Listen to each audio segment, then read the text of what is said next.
Alamin ang pinakabagong mga kaganapan sa Far East Broadcasting Company Philippines sa pagpapahayag ng mabuting balita ni Hesukristo sa pamamagitan ng radyo, internet at iba pang makabuluhang gawa.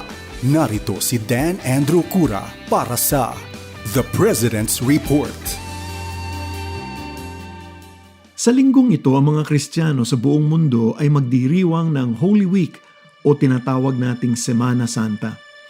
Ginugunita natin ang mga pangyayaring naganap higit 2,000 taon na nakalilipas sa huling linggo ng buhay ni Jesus at ang kanyang muling pagkabuhay.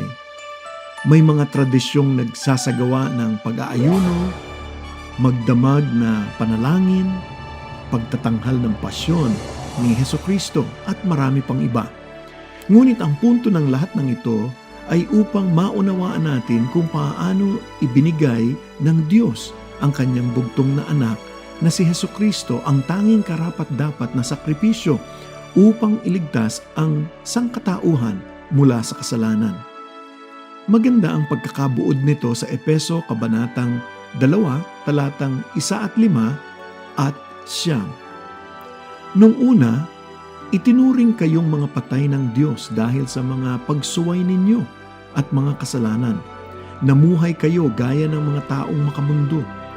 Sakop kayo noon ng kapangyarihan ni Satanas, ang hari ng mga espiritong naghahari sa mundo. At siya rin ang espiritong kumikilo sa puso ng mga taong ayaw sumunod sa Diyos. Dati, namuhay din tayong katulad nila. Namuhay tayo ayon sa pagnanasa ng laman at sinunod natin ang masasamang hilig ng katawan at pag-iisip. Sa kalagayan nating iyon, kasama rin sana nila tayo na nararapat parusahan ng Diyos. Ngunit napakamaawain ng Diyos at napakadakila ng pag-ibig niya sa atin na kahit itinuring tayong patay dahil sa mga kasalanan natin, muli niya tayong binuhay kasama si Kristo. Hindi ito nakasalalay sa mabubuti ninyong gawa, para walang maipagmalaki ang sinuman.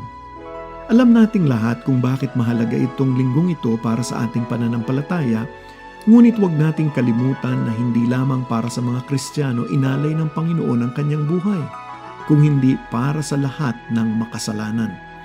Kaya ngayong Semana Santa, isabuhay natin ang pag-ibig na ipinakita sa atin ni Hesukristo. Hindi nangangahulugang dapat magpasan ng mabigat na krus at magpapako tulad niya.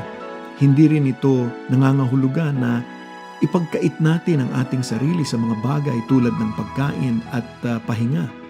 Sa halip, ito ay sa pag-aalay ng ating sarili bilang isang buhay na handog na siyang kalugod-lugod sa Diyos, tulad ng sinabi sa Roma, Kabanatang 12, talatang 1.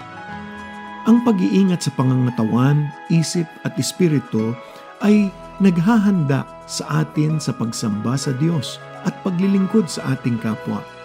At dahil unang minahal tayo ng Diyos, kaya nating tuparin ang kanyang utos na paglingkuran ang isa't isa ng may pag-ibig. Gaya nga ng nababasa natin sa unang Juan, Kabanatang 3, talatang 16 hanggang 18. Sa ganitong paraan natin nalalaman ang tunay na pag-ibig. Ibinigay ni Jesus ang kanyang buhay para sa atin, kaya dapat din nating ialay ang ating buhay para sa ating mga kapatid. Kung mayroon man sa atin ang nasa mabuting pamumuhay at nakikita ang isang kapatid na nangangailangan ngunit hindi naman niya ito tinutulungan, masasabi ba natin na sumakanya ang pag-ibig ng Diyos? Mga anak, huwag tayong magmahalan sa salita lang, kundi ipakita natin sa gawa na tunay tayong nagmamahalan. Habang inaalala natin ang hirap na dinanas ni Jesus, ang hindi makatarungang paglilitis at parusang kamatayang ipinataw sa Kanya, alalahanin rin natin ang milyong-milyong mga tao sa buong mundo na ngayon ay dumaranas ng kawalang katarungan, diskriminasyon at pang-aabuso.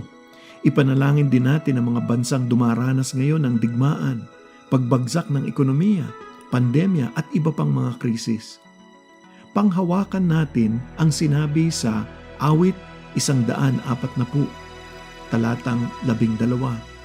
Panginoon, Alam kong iniaangat ninyo ang karapatan ng mga dukha at binibigyan nyo ng katarungan ang mga nangangailangan. Sa Ebanghelyo, makikita natin kung gaano kalapit si Jesus sa mga nagdurusa. Pinagaling niya ang mga may sakit, pinakain ang mga nagugutom at ipinagtanggol ang mga hinatulan. Sa kanyang halimbawa, hingin natin sa Panginoon ang lakas ng loob at kakayahang umabot sa mga nangangailangan. Kahit sa kanyang huling mga sandali, humingi si Jesus ng kapatawaran para sa mga humatol sa kanya. Binigyan niya rin ng pag-asa ang magnanakaw na nakapako rin sa kanyang tabi. Ang pangakong magsasama sila sa paraiso. Sa pagbubulay nito, maging mapagkumbaba at humingi ng tawad sa Diyos. Simulan na nating makipag-ayos sa mga taong nasaktan natin at patawarin ang mga nagkasala sa atin. Sa linggong ito, naway hangarin nating parangalan ang Diyos at sambahin ang kanyang anak, ang prinsipe ng kapayapaan. Ipahayag natin ang kanyang mga kahangahangang gawa gaya ng masigabong pagsalubong sa linggo ng palaspas. Sa ating pag-aalala sa kamatayan ni Hesukristo, tayo ay makigalak sa kanyang tagumpay laban sa kamatayan. Ang Semana Santa ay hindi tungkol sa mga tradisyon at hindi rin ito tungkol sa mga bagay na ating sinasakripisyo. Ito ay tungkol sa pag-ibig at biyaya ng Diyos na ating natanggap sa pamamagitan ni Hesukristo.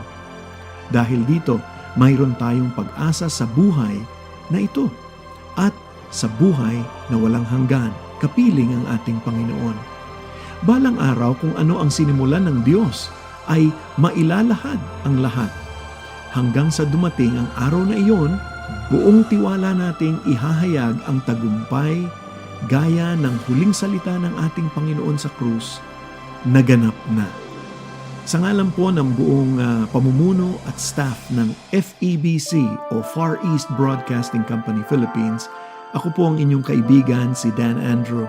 Naway si Hesukristo po ang maging sentro ng inyong pagninilay ngayong Semana Santa. Palagi po kayong mag-ingat at samahan po kayo ng ating Panginoon. Inyong napakinggan ang The President's Report. Kung nais ninyong maging kabahagi ng gawain ng Far East Broadcasting Company Philippines, bisitahin ang aming website donatenow.febc.ph o mag-email sa info@febc.ph para sa inyong mga katanungan o mungkahi.